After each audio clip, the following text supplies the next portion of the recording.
Next, o banco digital que faz acontecer. Boa noite. Boa noite. Uma idosa é resgatada no meio da enxurrada e um taxista escapa por pouco de ser atingido dentro do carro pela queda de uma marquise. No verão de São Paulo, o calor intenso se transforma em temporal e quem fica no meio da enchente precisa de sorte ou da solidariedade de quem também está na chuva.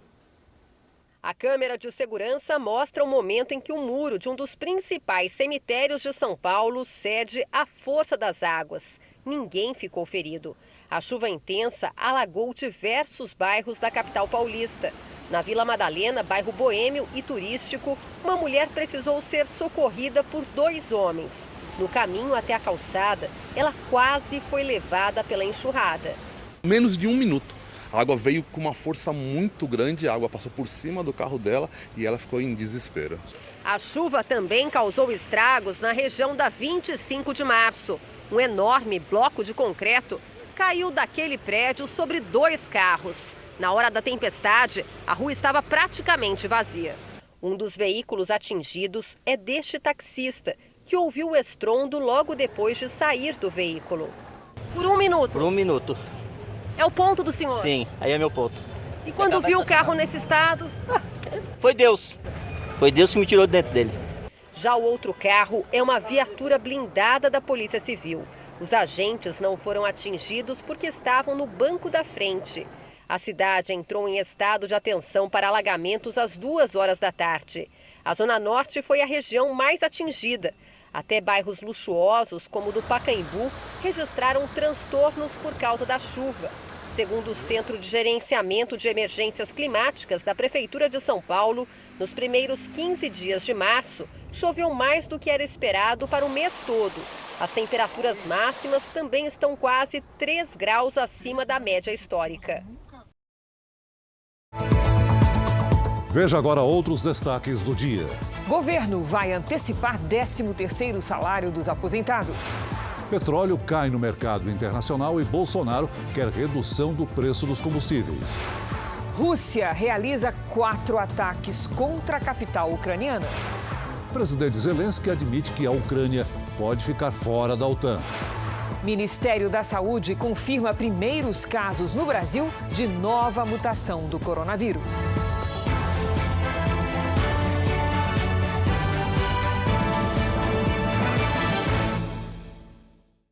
Oferecimento: Bradesco. Dinheiro na conta em 3 cliques pelo app.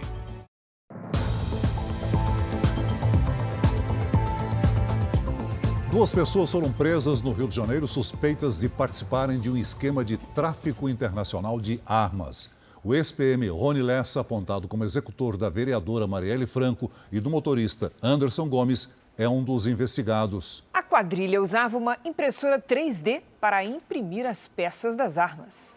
A operação descobriu uma casa que funcionava como uma espécie de laboratório. As armas eram montadas e armazenadas, e muitas peças eram feitas em impressoras 3D, que não foram encontradas. Os policiais acharam armas e munição.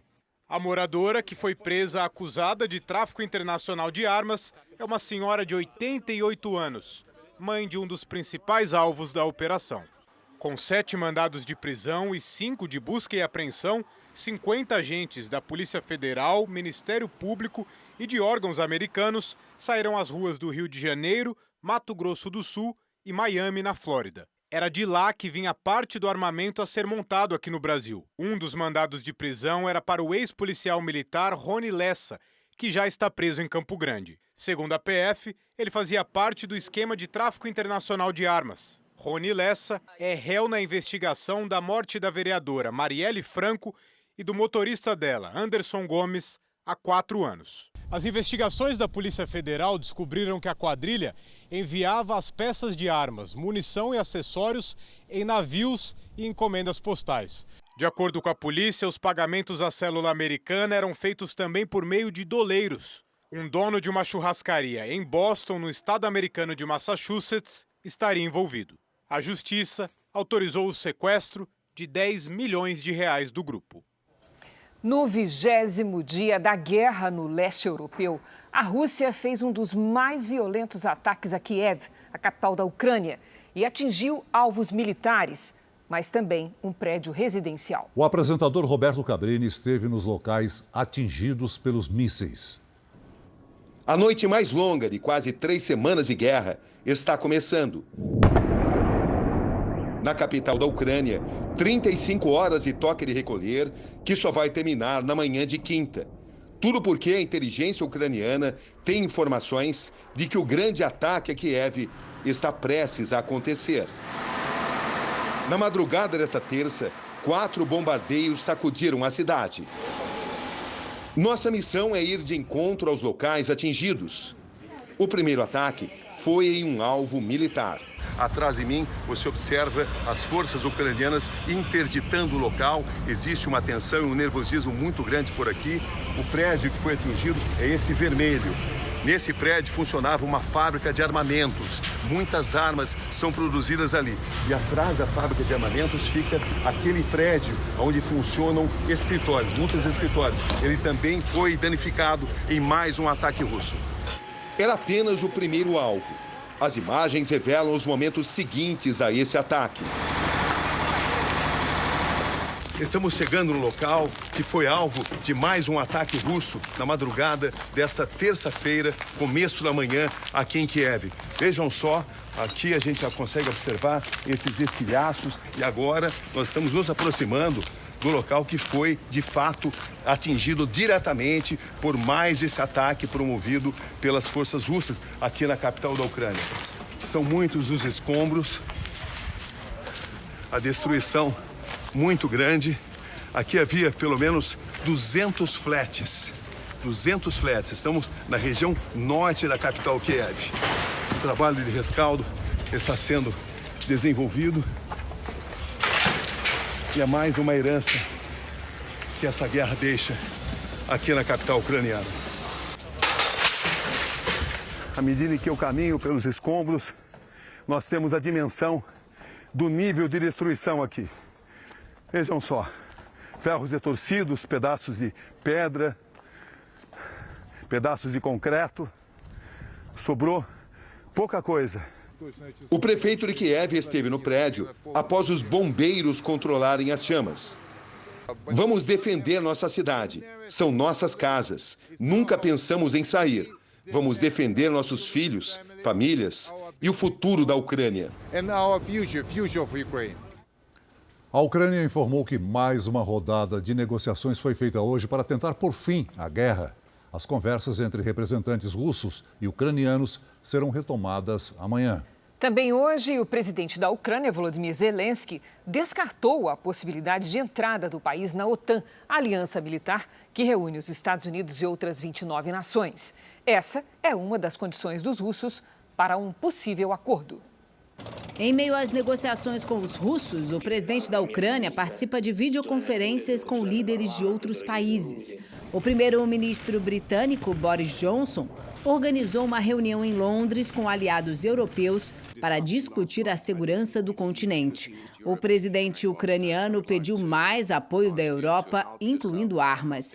Ele também reconheceu que a Ucrânia não poderá entrar para a OTAN, a aliança militar composta por 30 países, o que deve facilitar as discussões com a Rússia.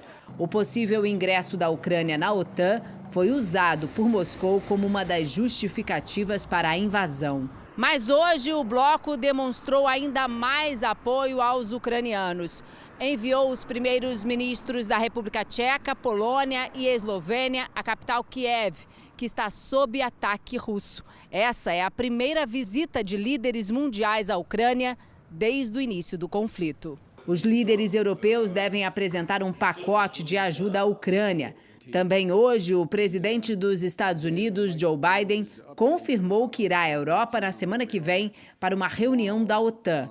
Nas Nações Unidas, o embaixador russo disse que um cessar-fogo só vai acontecer quando a Ucrânia for desmilitarizada e não houver nenhuma ameaça contra a Rússia. A União Europeia aprovou novas sanções econômicas contra a Rússia. Ao mesmo tempo, o país de Vladimir Putin também anunciou retaliações contra o Ocidente e proibiu até o presidente Biden de entrar em território russo.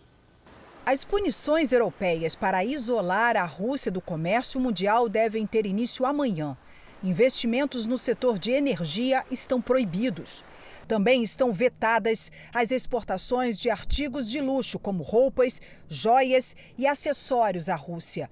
As sanções afetam diretamente bilionários russos, como Roman Abramovich, dono do Chelsea, pelo relacionamento que tem com o presidente Putin.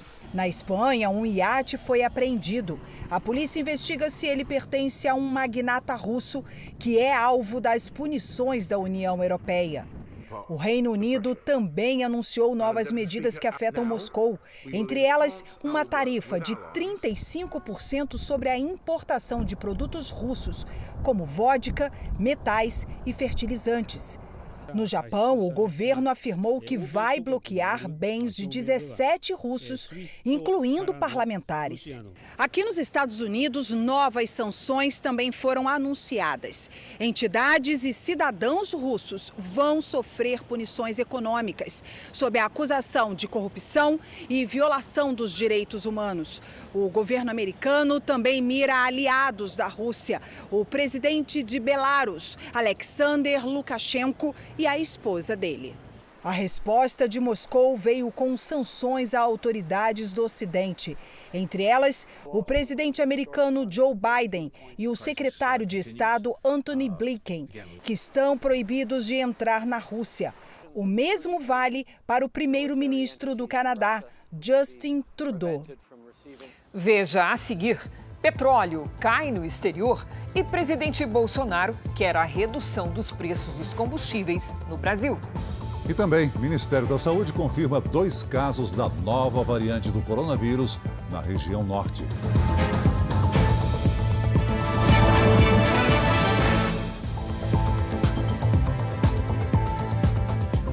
O presidente Jair Bolsonaro cobrou hoje uma redução no preço dos combustíveis. O motivo é que a cotação do petróleo caiu no mercado internacional. Em cerimônia no Palácio do Planalto, Bolsonaro ainda assinou o decreto que vai zerar o imposto sobre operações financeiras, o IOF, na compra e venda de moeda estrangeira.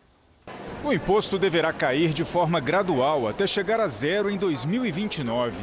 A medida é um dos requisitos para a entrada do Brasil na OCDE, grupo que reúne as economias dos países desenvolvidos. Fazer parte da OCDE facilita negociações internacionais e dá mais acesso ao Brasil a crédito e investimentos. As mudanças no IOF começam já este ano. Os empréstimos feitos no exterior serão isentos do imposto. No evento aqui no Palácio do Planalto, o presidente Jair Bolsonaro voltou a criticar o reajuste da Petrobras no preço dos combustíveis. Lembrou que o valor do barril do petróleo no mercado internacional está caindo e cobrou que a redução seja repassada aos consumidores. Pelo que tudo indica, os números agora, em especial do preço do barril de petróleo lá fora, sinalizam para uma normalidade no mundo. Espero que assim seja. E espero que a nossa querida Petrobras, que teve muita sensibilidade ao não nos dar um dia, ela retorne aos níveis de uma semana passada, os preços dos combustíveis no Brasil. Segundo especialistas, a queda do preço do petróleo no exterior acontece porque a Covid na China afeta a previsão de crescimento econômico do país. As negociações de um cessar-fogo entre Rússia e Ucrânia também diminuem o valor do produto. O ministro da Economia, Paulo Guedes, que também participou do evento, agradeceu o apoio do Congresso no projeto que zerou os impostos federais sobre o óleo diesel. Atenuamos esse primeiro choque, mas estamos preparados. Nós estamos preparados, nós vamos agir como agimos quando chegou a pandemia. Nós estamos prontos, nós temos o protocolo de guerra todo preparado. O Ministério de Minas e Energia criou um comitê para monitorar o setor de combustíveis e propor medidas relacionadas ao assunto.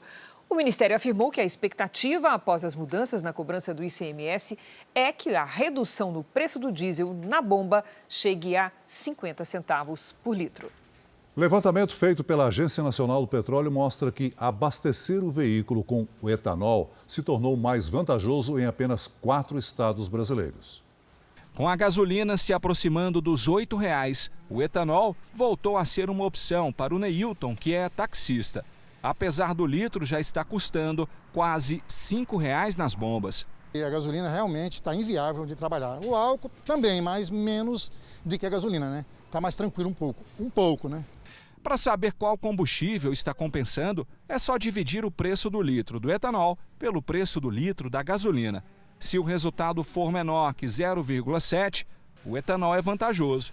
Neilton dividiu os R$ 4,97 do etanol pelos R$ 7,29 da gasolina.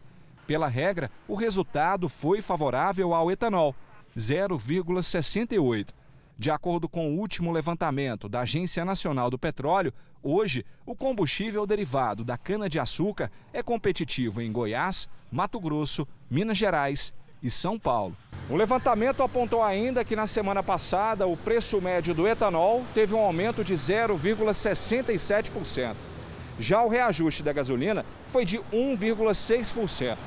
A próxima safra da cana-de-açúcar está prestes a começar e a expectativa é que o etanol fique ainda mais competitivo com maior oferta no mercado. A safra, que em algumas unidades iria começar dia 1º, 2, 3 de abril, vai acabar começando aí depois do dia 10, o mais provável aí no final da primeira quinzena, início da segunda quinzena de abril. É a expectativa de empresários e consumidores que viram o preço da gasolina e do diesel disparar com a alta do preço do petróleo por causa da guerra na Ucrânia. Cada centavo é muito importante para nós. Nós vamos voltar a Brasília agora ao vivo, porque o governo vai antecipar o 13º salário para aposentados e pensionistas do INSS. Quem tem os detalhes é o nosso colega Alessandro Saturno. Boa noite, Alessandro. Olá, Cris. Boa noite para você, para o Celso e a todos que nos assistem. Bom, normalmente o pagamento que acontece no segundo semestre agora foi adiantado e vai ocorrer em abril e maio. 31 milhões de brasileiros vão receber o benefício.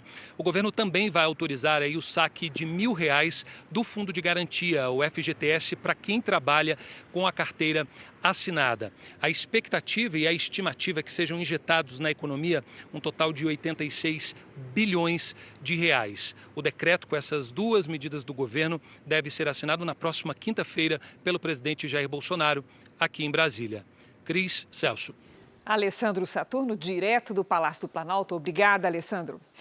A Agência Nacional de Energia Elétrica aprovou um empréstimo de mais de 5 bilhões de reais para socorrer as distribuidoras do setor. A medida alivia os custos que elas tiveram em 2021 por causa da maior crise hídrica dos últimos 90 anos. O valor será repassado ao consumidor no ano que vem. Ainda não se sabe de quanto será o aumento na conta. Veja a seguir: 4 pessoas ainda estão desaparecidas um mês depois da tragédia em Petrópolis. E também, nossos repórteres conversam com ucranianos que fugiram dos bombardeios e tiveram a vida alterada para sempre.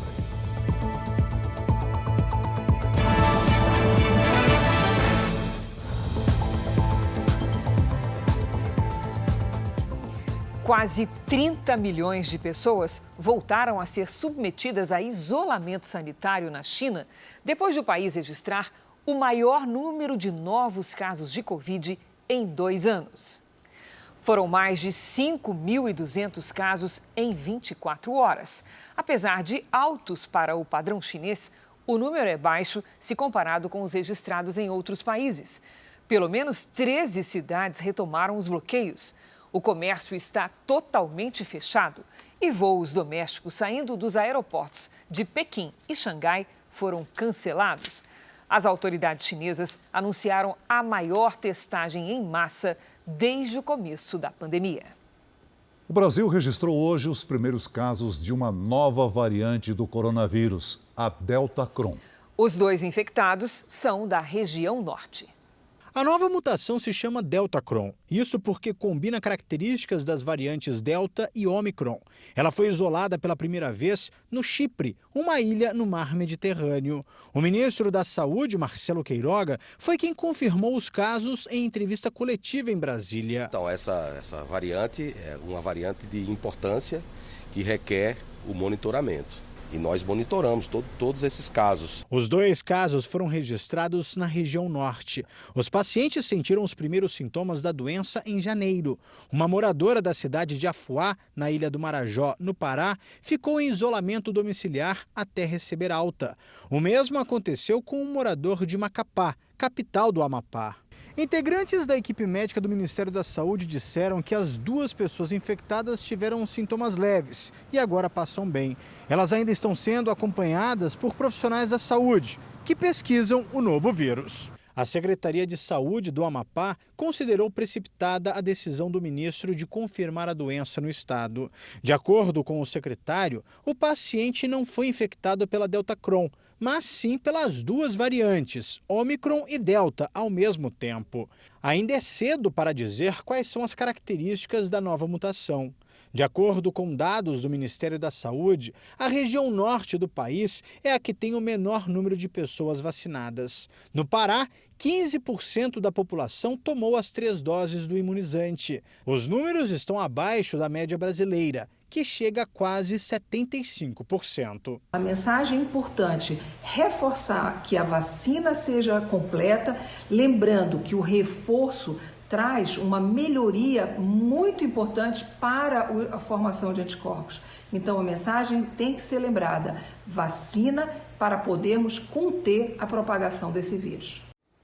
A Polícia Rodoviária intensificou a fiscalização em caminhões que tiveram a altura das carrocerias modificadas. Motoristas dizem que a mudança melhora a estabilidade na pista, mas para especialistas, a prática aumenta a gravidade dos acidentes.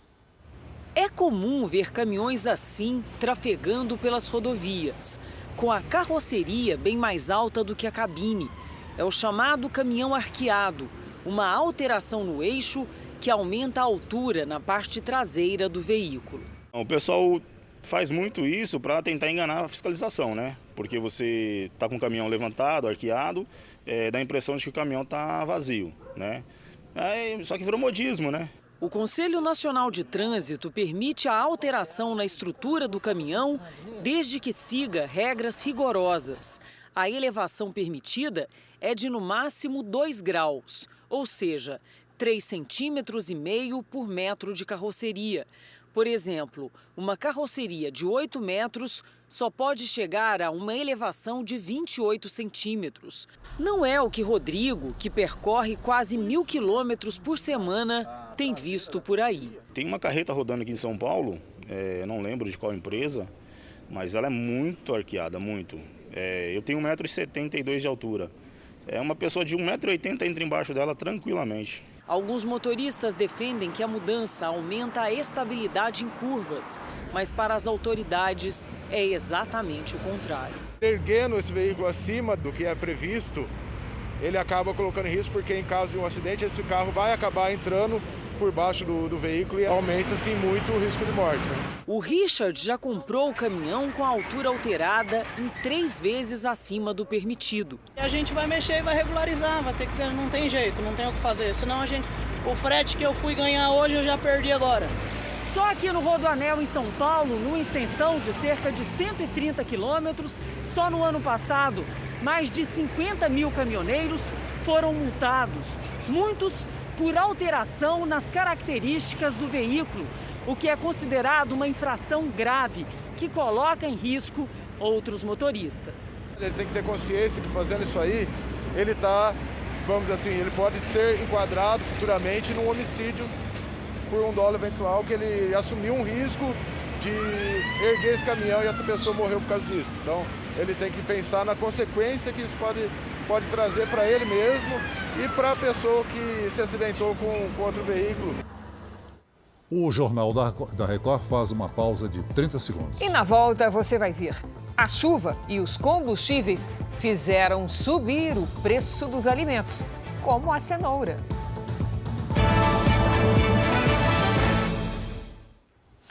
A dona de casa, quando vai às compras, percebe que já não dá para encher a sacola como antes. Os alimentos estão caros, reflexo ainda das fortes chuvas do início do ano. Um outro fator que preocupa e pesa nos reajustes é o aumento dos combustíveis. A ideia era encher a sacola na feira. Mas não deu, né, Tatiane? Você sai com uma ideia de casa, mas você volta com a sacola de acordo com o que deu para comprar. A receita da Roberta é simples. A gente traz um valor, que couber dentro daquele orçamento vai, o que não fica para a próxima. E o orçamento vai ficando mais apertado com a inflação acumulada neste ano. A batata já ficou 35% mais cara, a abobrinha subiu mais de 64%, o pepino, o alface e a couve também aumentaram bastante. O que a gente viu no começo desse ano foi um prejuízo por conta das fortes chuvas, prejudicando a produção de alguns determinados alimentos, né? Principalmente esses que são mais delicados, né? E aí você tem uma redução na oferta, né, desses produtos, o que acaba provocando aí um aumento nos preços. Encontrar opções para substituir o que ficou muito caro não tem sido fácil, com tantos produtos subindo ao mesmo tempo. Tem preços que assustam mesmo o consumidor. O maior exemplo é a cenoura. O que a gente gastava no início do ano para comprar 1 quilo do produto, no fim de fevereiro, já era suficiente para levar só metade para casa. É isso mesmo, o preço da cenoura dobrou em apenas 2 meses. Isso na média nacional, porque em algumas regiões aumentou ainda mais. Em Vitória, alta de 164%. Em Belo Horizonte, quase o mesmo aumento. Essa padaria, em São Paulo, usa mais de 200 quilos de cenoura por semana. Todo dia, de 3 em 3 dias, esse preço varia para cima, né? Não para baixo. O bolo mais vendido aqui vai ficar mais caro. Temos que repassar esse preço, né? A gente tem sempre aquela esperança que o preço vai dar uma diminuída, que é uma coisa sazonal. Mas pelo que eu estou vendo, não tem perspectiva de abaixar o preço da cenoura. E se não bastasse o efeito do clima nas lavouras de vários produtos, outro problema agora é o frete, que vai aumentar com o reajuste do diesel. O que já está complicado para o consumidor pode piorar. Porque não tem dinheiro, essa pandemia acabou com tudo, então está difícil demais. De um lado, escolas caindo aos pedaços e alunos comendo merenda vencida. De outro, uma série de contratos suspeitos feitos sem licitação. Esse é o cenário da administração Eduardo Paes, no Rio de Janeiro, alvo de uma investigação do Tribunal de Contas do município. Um verdadeiro descaso com a educação. O ar-condicionado está quebrado, as crianças têm um ventilador, metade no vento, metade no calor, não tem água gelada, a situação está precária aí. Mães dos alunos da rede municipal de ensino não poupam críticas à situação das escolas do Rio, administradas por Eduardo Paes. Nessa, em Inhaúma, na zona norte da cidade, teve criança que passou mal depois de comer a merenda. Devido ao ovo que ela comeu, então não estava bom, né? Entendeu? Soro, remédio e internação. Enquanto alunos não têm acesso ao básico, a suspeita de superfaturamento de preços em contratos sem licitação para a limpeza das escolas. Um valor que pode chegar a quase 8 milhões de reais. As denúncias feitas ao Tribunal de Contas do município partiram da Agilicorp Serviços Especializados, que fornece refeições para hospitais e funcionários terceirizados da prefeitura. Um ex-sócio da empresa foi preso pela Operação Lava Jato em 2017. Marco Antônio de Luca foi acusado de pagar mais de 16 milhões e meio de reais de propina ao ex-governador Sérgio Cabral em troca de contratos com o Estado. Ele é um dos empresários que aparecem na foto do famoso jantar em Paris em 2009, conhecido como a Farra dos Guardanapos. Eduardo Paes também esteve presente no luxuoso evento. Em 2019, De Luca foi condenado a 32 anos de reclusão e recorre em liberdade de sentença. Hoje, a Agília é comandada por um primo dele, José Mantuano de Luca Filho. Ele responde a 2 ações na Justiça por improbidade administrativa movidas pelo Ministério Público. Dessa vez, foi a própria Agilicorp que procurou o Tribunal de Contas do município para apontar indícios de superfaturamento na limpeza das escolas e creches do Rio. No alvo está a administração do prefeito Eduardo Paes, que fechou contratos sem licitação e em caráter de emergência mesmo quando não havia justificativa para isso. Para o presidente da Associação Brasileira dos Tribunais de Contas dos Municípios, a dispensa da licitação só deve ser adotada em último caso. É necessário que o gestor público tenha isso em mente, que ele prefira fazer a contratação por licitação. A regra mesmo é licitar. Isso ele não correrá nenhum risco. Em janeiro, a Agilicorp voltou a denunciar irregularidades em contratos da prefeitura firmados em outubro, quando as mesmas empresas venceram o pregão. Dessa vez, cobrando até 15% a menos pelo serviço que já realizavam. O Tribunal de Contas pediu esclarecimentos à Secretaria de Educação. Esse especialista em direito penal afirma que, se comprovado, o superfaturamento pode resultar em prisão para o gestor público.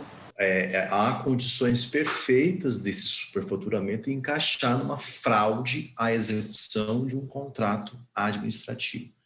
Enquanto denunciava, a própria Agilicorp também passou a ser investigada por contratos feitos com a Secretaria de Saúde para fornecer refeições a funcionários e pacientes do Hospital Ronaldo Gazola.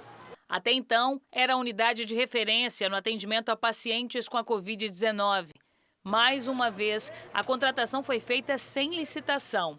Para o Tribunal de Contas, não existe fundamentação para a contratação emergencial liberada para serviços temporários durante a pandemia, já que o serviço de alimentação hospitalar é essencial e contínuo, sendo uma necessidade permanente. São situações que despertam suspeitas sobre a administração do prefeito Eduardo Paes e contrariam uma das propostas do programa de governo apresentado à população, a de estabelecer elevados padrões de ética e de transparência nas decisões e contratos da prefeitura. Questionado sobre a promessa de elevados padrões de ética em contratos públicos, o prefeito do Rio de Janeiro, Eduardo Paes, respondeu que criou o programa Carioca de Integridade e Transparência.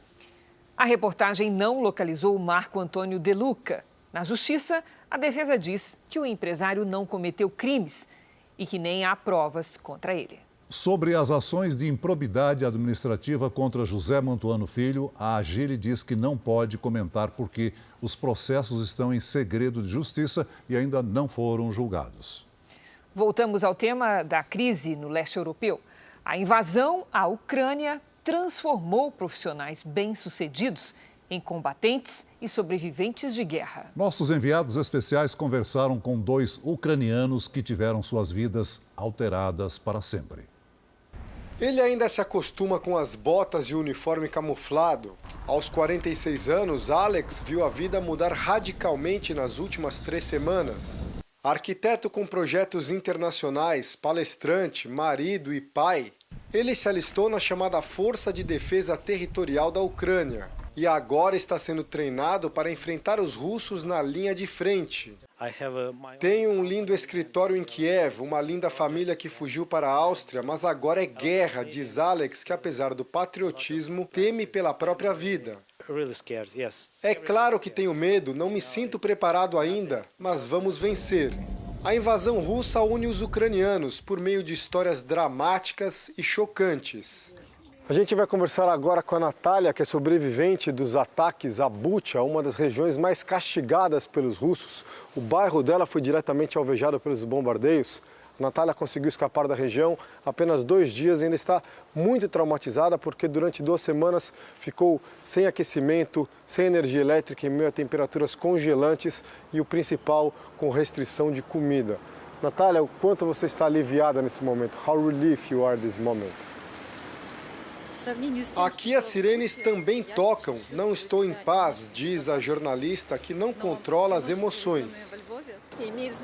Enfrentei uma situação em que nada tem valor, apenas a sobrevivência. Ainda que a guerra acabe logo, Natália acha que a vida dela jamais será a mesma. Eu achei que era uma pessoa forte, mas nessas condições sua vida vira de cabeça para baixo. Você entende que o melhor é a sua vida e a de seus familiares. Eu só fico imaginando qual será o meu futuro. O Jornal da Record faz uma pausa de 30 segundos. E na volta, cinegrafista de TV e jornalista morrem atingidos por tiros na Ucrânia. Na Ucrânia, mais 2 correspondentes de guerra morreram nos arredores de Kiev. Desta vez, um cinegrafista e uma jornalista do canal de TV norte-americano Fox News. Pierre Zaurzowski e Sasha Kishunova estavam no mesmo carro que o correspondente da emissora, Benjamin Hall, que está internado em estado grave. Todos eles foram atingidos por tiros. Pierre já havia feito outras coberturas de guerra no Iraque, Síria e Afeganistão. Sasha tinha origem ucraniana e trabalhava como consultora do canal. No fim de semana, outro jornalista morreu na mesma região. A jornalista que protestou na televisão contra a guerra na Ucrânia foi condenada hoje a pagar uma multa. A funcionária da emissora russa entrou no meio do telejornal com um cartaz que dizia: "Não há guerra. Eles estão mentindo para você e não acreditem na propaganda." Ela terá que pagar o equivalente a R$ 1.500 por protestar ilegalmente. A jornalista não foi detida, mas ainda pode responder a outro processo. A nova legislação russa proibiu, por exemplo, o uso do termo guerra para descrever a situação na Ucrânia. Se condenada, ela pode pegar até 15 anos de prisão. Um porta-voz do governo russo disse que o caso é de vandalismo. Na guerra, voluntários tentam salvar animais de estimação que ganham abrigo e plano de fuga em caso de ataque. O endereço aqui é provisório. Voluntários cuidam dos animais até que o transporte para um local seguro esteja garantido. 40 cães e gatos devem ganhar um novo abrigo nos próximos dias. Muitos chegaram feridos por bombas ou minas terrestres. Outros foram abandonados pelos donos, que tiveram que fugir dos ataques. Aqui no Brasil, a Polícia Federal realizou hoje uma operação contra um esquema de lavagem de dinheiro no mercado imobiliário de luxo. Traficantes de drogas estariam comprando apartamentos de alto padrão em Santa Catarina. A vista é de tirar o fôlego e deu o nome à operação Vertigem. O apartamento de luxo fica num dos prédios mais altos de Balneário Camboriú, o metro quadrado mais caro do sul do Brasil. A Justiça decretou o sequestro do imóvel. No total, a polícia cumpriu 5 mandados de busca e apreensão. Além de Balneário Camboriú, também houve ações em Itajaí, Santa Catarina e em Arapongas, no Paraná.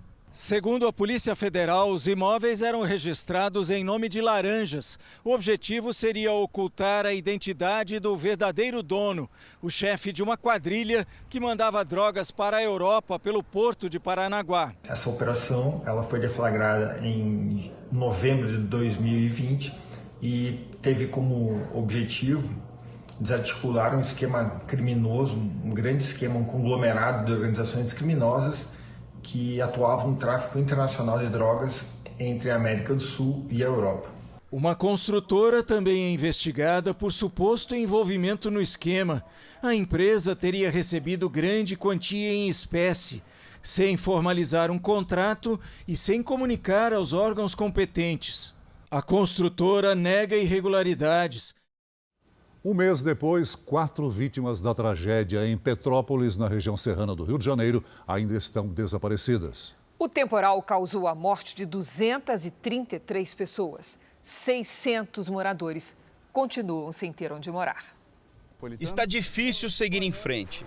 Eu queria era que a gente tivesse ido junto, porque eu não estava passando por isso. Por quê, papai? Por quê? Eu estava agarrado na mão do meu filho. Adalto perdeu mulher e filhos.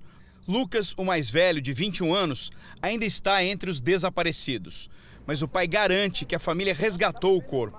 Aqui que estava meu filho, ó. Botei ele aqui dentro do saco aqui, ó. E daqui ele foi para lá com o corpo de bombeiro, ó. Um mês depois, os bombeiros ainda fazem buscas. A calça de um tio que ajudou a retirar o corpo de Lucas foi cedida para exame de DNA. Nenhum enterro digno eu dei pro meu filho. O sofrimento de seu Adalto guarda uma história ainda mais dolorosa. Em 2011, no temporal que atingiu a região serrana, o deslizamento de terra aqui no Morro da Oficina não atingiu a casa onde eles moravam, mas a Defesa Civil interditou o imóvel. A família deixou o local, mas 4 anos depois, seu Adalto, a mulher e o filho retornaram porque não tinham condições de pagar o aluguel. Só que agora, em 2022, eles não tiveram a mesma sorte. Fiquei devendo 6 mil e poucos reais de aluguel Aí eu tive que retornar para minha casa. Retornei para minha casa mesmo com laudo. Seu Manuel tenta se reerguer. A água da chuva inundou a padaria. A parte de balcões da lanchonete aqui, que ia até aquele balcão ali, tudo destruído. Só aqui o senhor perdeu quanto? De 80 a 100 mil. O comerciante fez empréstimo e agora precisa retomar o negócio para não falir. Uma vida inteira jogada quase que fora. Graças a Deus ninguém se machucou. A cidade imperial corre contra o tempo para voltar à normalidade. Os principais centros comerciais reabriram. Petrópolis ainda tem mais de 600 desabrigados.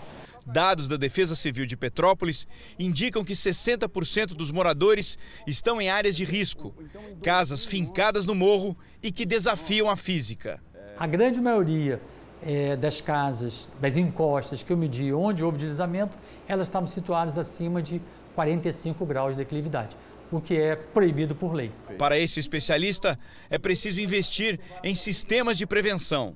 Primeiro, é preciso difundir mais ainda esse sistema de alarme, de alerta, porque não são todos os bairros que são atendidos.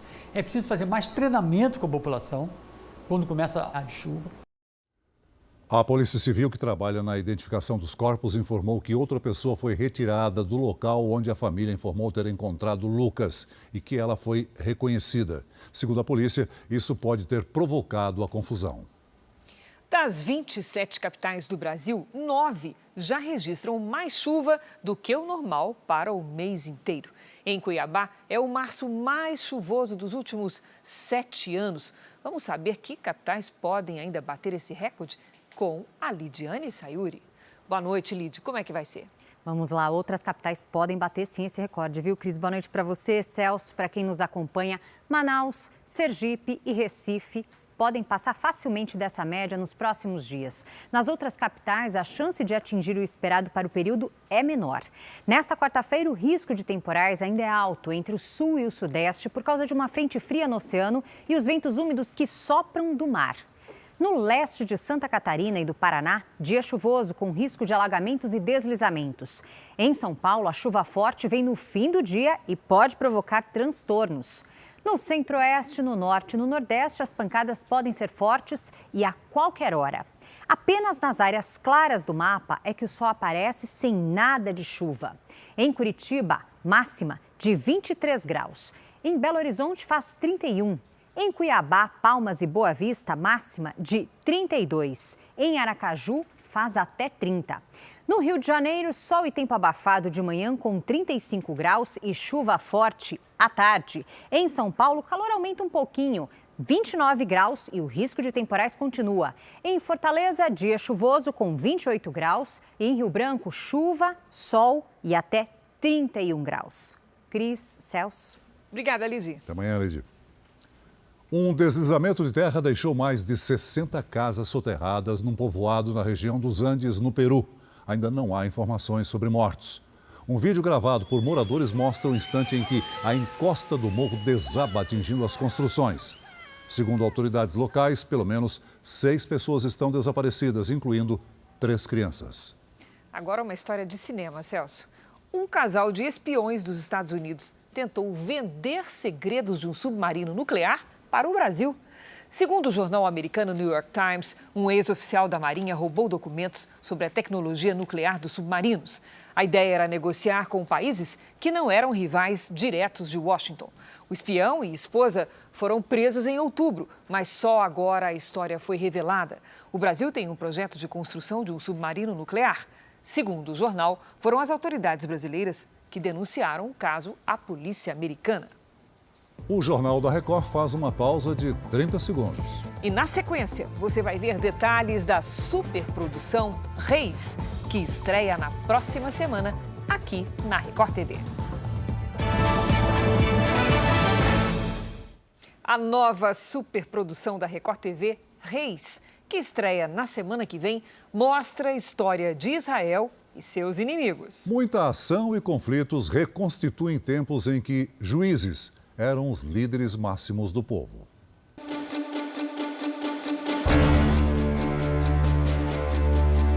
Você já parou para pensar em como era a vida há mais de 3.000 anos? Numa jornada pelo território de Israel, é possível voltar no tempo. Deus está com quem estiver com Ele. É nisso que temos que nos apoiar.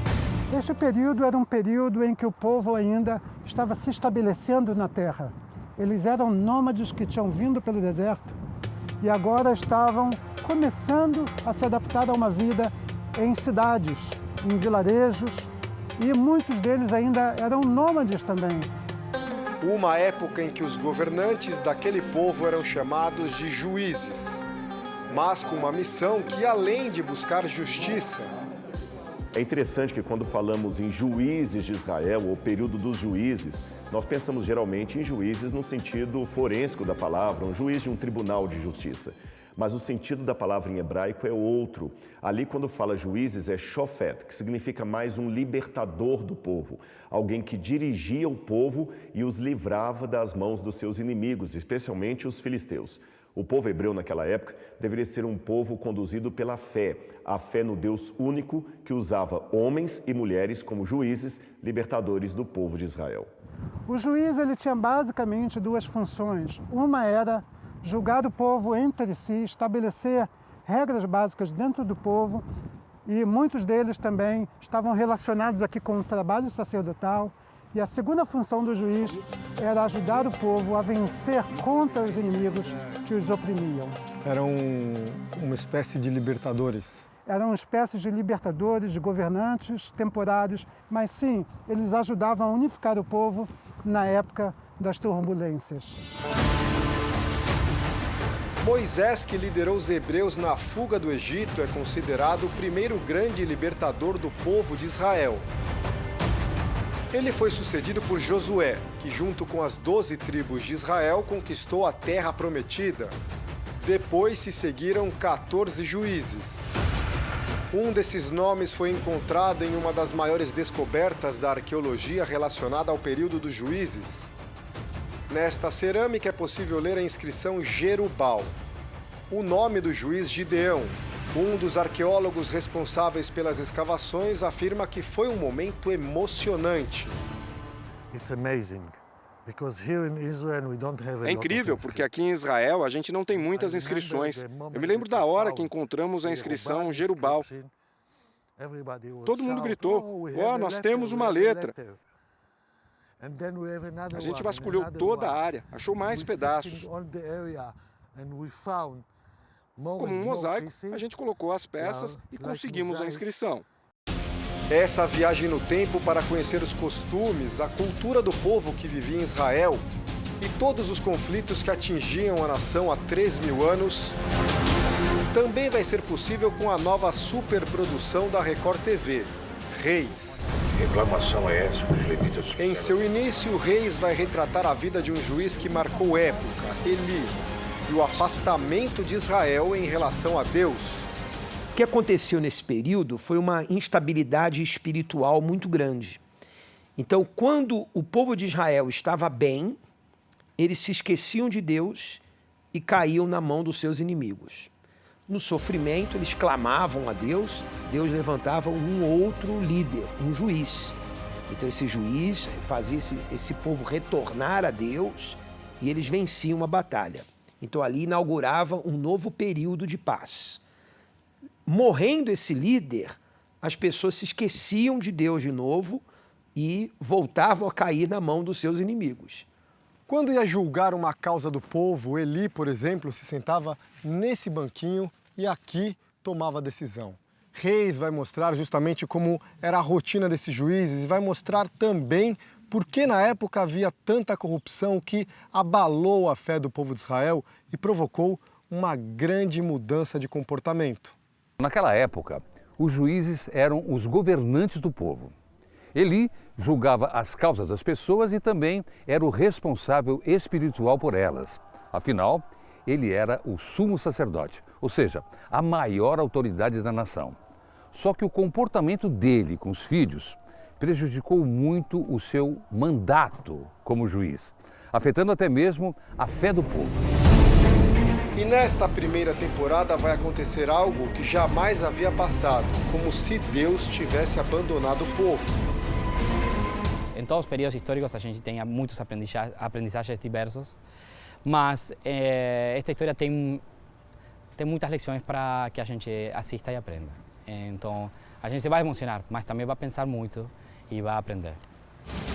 A série Reis estreia no próximo dia 22 de março, a partir das 9 horas da noite, aqui na Record TV. E no próximo domingo, não perca o especial Antes de Reis, a Era dos Juízes, logo depois do Domingo Espetacular.